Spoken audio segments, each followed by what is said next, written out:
世界フライ級、そして世界王座3階級制覇、元 WBO 世界バンタム級チャンピオン、ジョン・リエ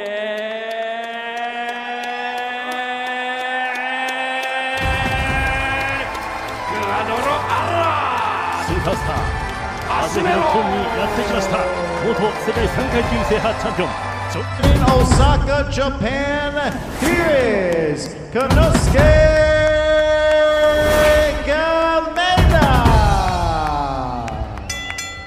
Hello guys, welcome back to our channel Wins World TV. So 30 seconds ng round 1 ang target ni former 3 World Division Champion Quadro alas JOHNRIEL CASIMERO, para patumbahin itong Japanese fighter na si KYONOSUKE KAMEDA. Sa laban na ito ay parehas mainit at parehas maangas at bad boy na maituturing sa ibabaw ng boxing ring.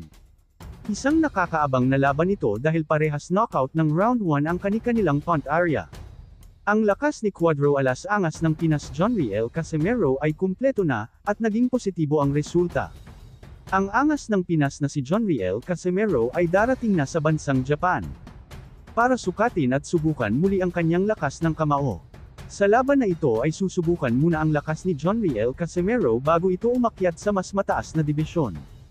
Kaya ang laban kay Kameda ay isang magandang tune-up fight para sa nag-iisang Quadro alas angas ng Pinas JOHNRIEL CASIMERO.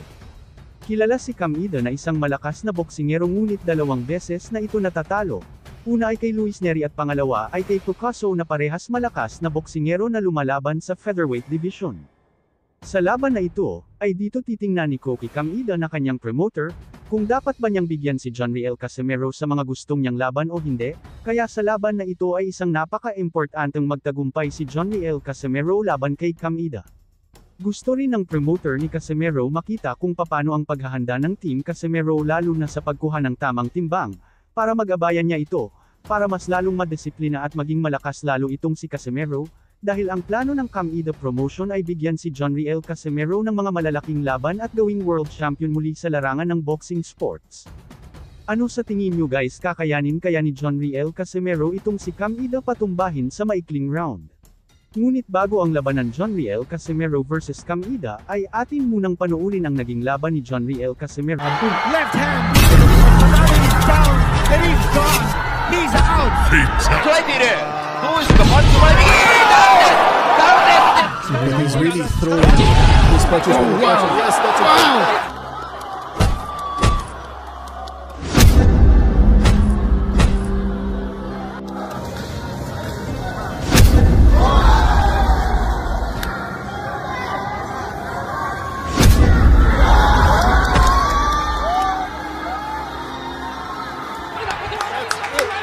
Hello guys, welcome back to our channel Wins World TV. May isang Pinoy na boksingero ngayon ang gumagawa ng pangalan sa mundo ng boxing. Ito si Kenneth Yover ng General Trias Cavite na kahilira sa bantamweight division at batang-bata pa. Isang 22 years old lang ito, may taas na 5'6 feet, isang southpaw fighter, at may undefeated record na 14 wins siyam na knockout at wala pa itong talo.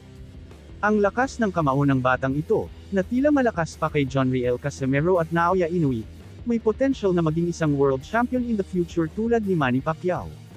Kung ating babalikan ang naging laban nito sa isang undefeated na si James Pagaling, ay dito mo makikita na talagang malakas ang kamao ni Kenneth Yover.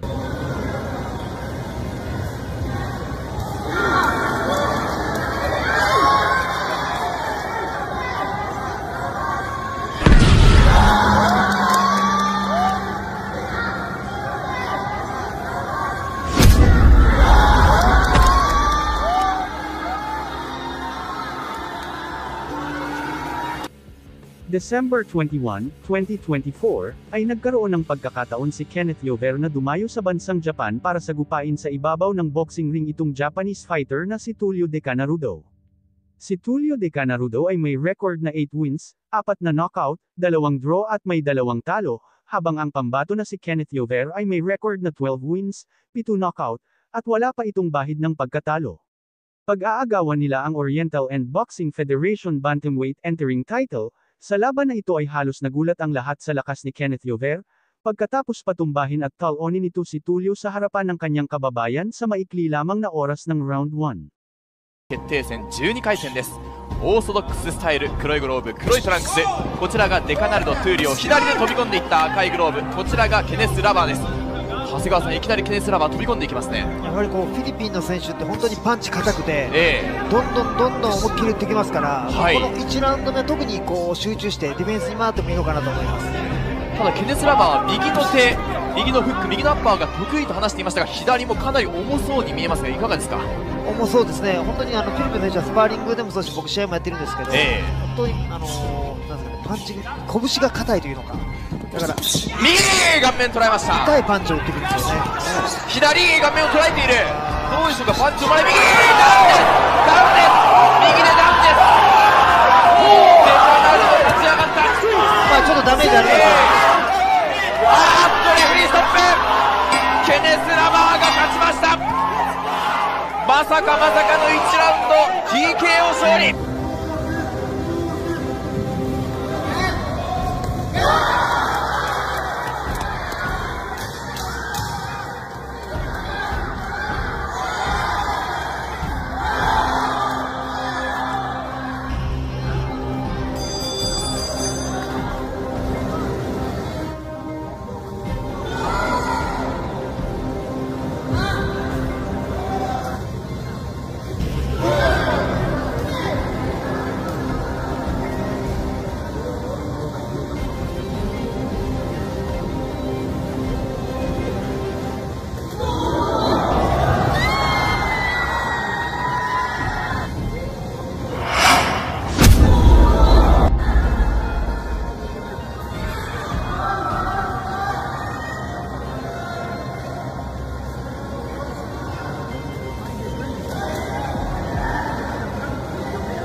Ano sa tingin nyo guys, ito na kaya ang dudurog at tatalo sa halimaw ng Japan na si Naoya Inoue?